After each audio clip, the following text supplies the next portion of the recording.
Hello and welcome to day 16 of Creep on June, hosted by Tracie Fox.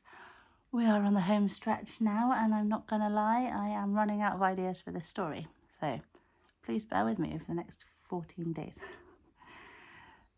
And thank you all for all of your lovely, wonderful comments and subscribing and everything. It's really, really been so lovely to see. Day 16. My sorrow I could not awaken, my heart to joy at the same tone, and all I loved alone. And this is from Alone, and you may remember I used the end of this quote the other day when Poe was feeling sad.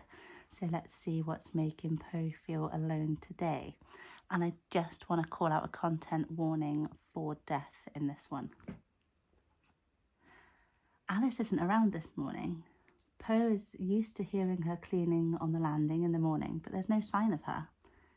He goes down to the kitchen to see if anyone is around that he can ask, and there's nobody downstairs either.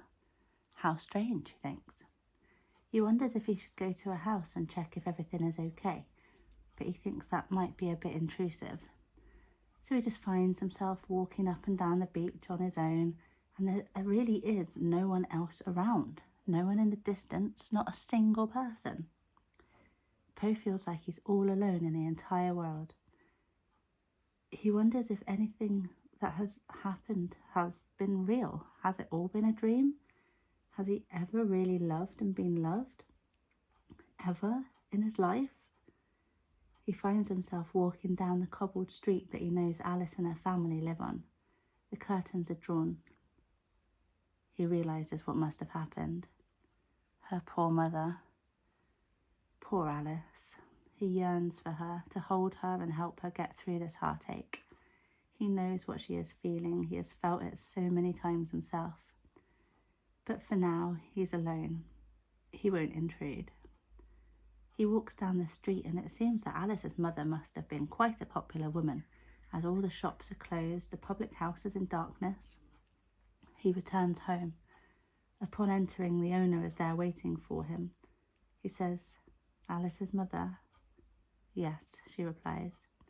Mary was the most wonderful lady, always a kind word, would help anyone with anything they needed.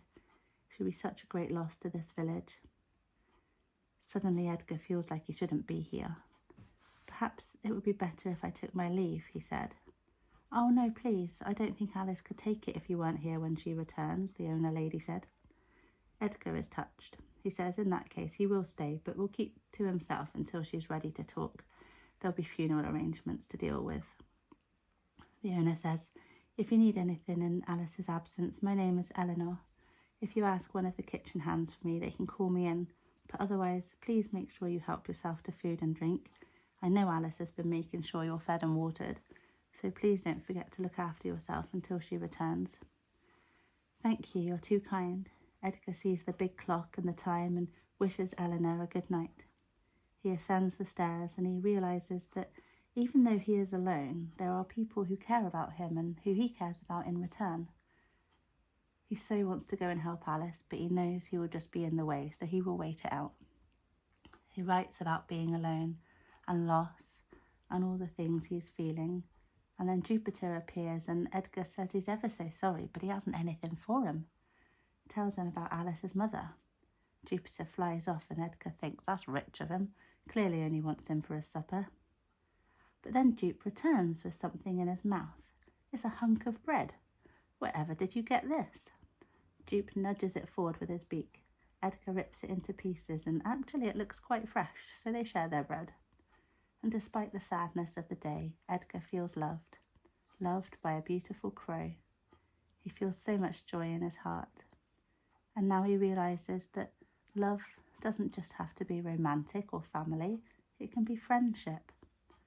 All that he loved, he didn't have to love alone.